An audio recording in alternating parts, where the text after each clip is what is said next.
The final numbers are in, and the STI is now making a very impressive and healthy 534 wheel horsepower at 28 PSI and E65. For those of you that are just tuning in, about a year ago, unfortunately, my 2017 STI got rod knock on a complete stock car, and ever since then, we've just been building it piece by piece, and now we got it to the point where it's making a lot of power. Now for my returning subscribers, you guys know last time we went to the dyno, we made about 493 on E60 on 26 pounds of boost, and the limiting factor there was my fuel system. We are running a single AM 340 fuel pump, not hardwired, just plug and play. So that's about 280 liters per hour, and we are still utilizing the OEM fuel hanger. Now what's changed is we have a new fuel pressure regulator, which is a Radium 3-port fuel pressure regulator along with the Radium dual fuel pump hanger, and we are now running 2 fuel pumps instead of 1, and it's all hardwired. So we are running the Walbro 450s, just 2 of them, and we are running the iWire kit,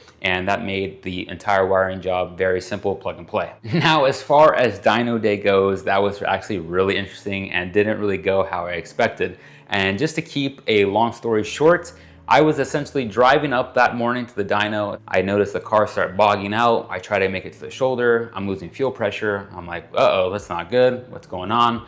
And long story short, I just run out of gas. And that problem is relevant because when we got to the dyno and I realized what my issue was on the side of the road, the last pull on 91, we actually lost or saw a drop of fuel pressure, and my tuner was telling me about it.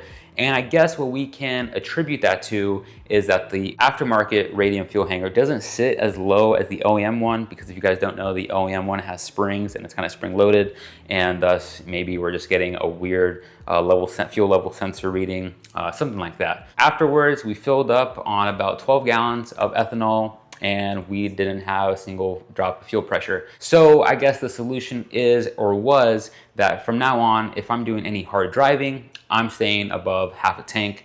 And I think that's also a really important reason why they sell the Radium Surge tank, but I don't think I'm going to that yet. Now, before I mention the turbo and the details of that and pairing with the fuel system, I do want to mention the dyno graph here really quickly. 2 things really stand out to me. The first thing, my red line is now all the way to 7,000 RPMs, and that's because now we can actually utilize the power band. And the second thing is, notice from around 4,200 to 7,100, we are staying above 400 wheel horsepower, which is really good for racing. Now on the left-hand side of the graph, we're looking at the torque figure. So we pretty much climb really rapidly in torque from 2,000 RPMs all the way to 4,500 RPMs. Then it gets a little bit linear and then it drops off. But to be honest with you guys, when you're actually driving the car and doing pulls from second, third, fourth, etc., you don't really feel that. Now for the turbo, arguably a very important variable when it comes to making this power. So I am running the BCP X500 Plus. A lot of people ask me about the BCP X500R. I don't know anything about that because I don't have it. The 500 Plus is the internally wastegated model. The 500R is the externally wastegated model. The 500 Plus, which I am running, is rated for about 550 wheel horsepower. The 500R is rated for about over 600 wheel horsepower. Now, if I'm being completely honest with you guys, if I were to do this all over again for aftermarket stock location turbos, I would not go with either of them. I would go with an FP Black. It's probably hands down the best stock location turbo in terms of reliability, spool characteristics, and I would say even daily driving. Now for those that are gonna ask me, am I going to switch to the Black? I'm not, because we already have a Precision Next Gen 6870 sitting at home. We have an entire rotated kit sitting at home waiting to get thrown onto the car. I just have to build the motor and the heads, and that's going to be probably the next 6 to 8 months from now. I'm just going to enjoy the car for what it is now. But yeah, we are going to be upgrading, but I'm going to be done with stock location stuff. Now, a couple points I'm going to mention because I know someone's going to ask in the comment section. I'm not running a stock short block. This is an IAG 550 short block, and I am running stock heads. As far as injectors go, we are running ID 1750 injectors, not 1700s. Now, I'm planning on doing a video in the next week or 2 talking about how to build an STI to 300, 400, 500 wheel horsepower, because it's safe to say with all the videos I have on my channel, I have experience this car at every single level. And I know someone's gonna ask me in the comment section or mention the reliability of Subarus.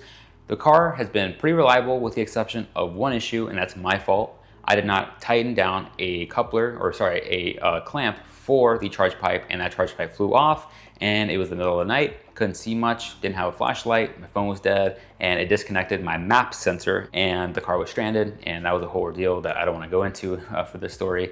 But yeah, that sucked. That was the only issue. But as far as that, the car's never left me stranded so far, knock on wood, and the car's a blast to drive. And segueing into that point, drivability wise, how is it like to drive a 500 wheel horsepower car on the street?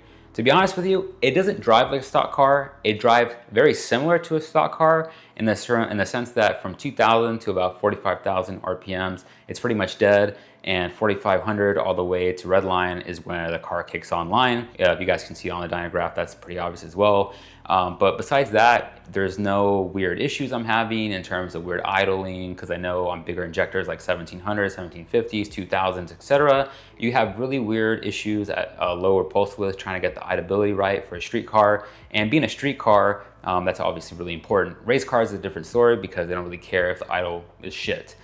They just care about how, I guess, fast they can go, obviously, around the track or whatever the case is. And I kind of talked about this earlier in the video, but what are the future plans for the 2017 STI? Well, you guys already know, we have a rotated setup already sitting at home. We have a Precision Next Gen 6870, and the entire goal of this car is going to be building it to about 750 to 850 wheel horsepower, which, to be honest with you guys think that sounds cool, and it is, don't get me wrong, but at 500 wheel horsepower, 534, whatever the figure is, the car is already kind of too much on the street. And even on the highway, you need a lot, at least for an all-wheel drive car, you really need a lot of room in front of you to utilize that power band. And as the car gets faster, the power band's only going to shift further to the right, 8,000 RPM, 9,000 RPM. So the car is really not going to be very enjoyable to drive on the street. It's going to be pretty much a highway roller at that point.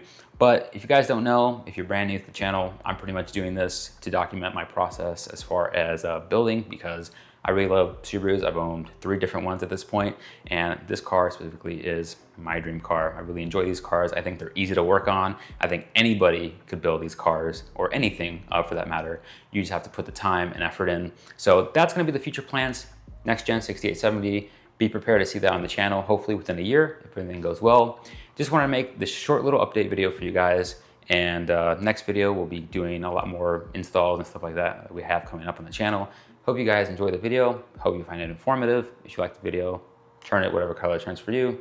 And yeah, I'll catch you guys on the next one.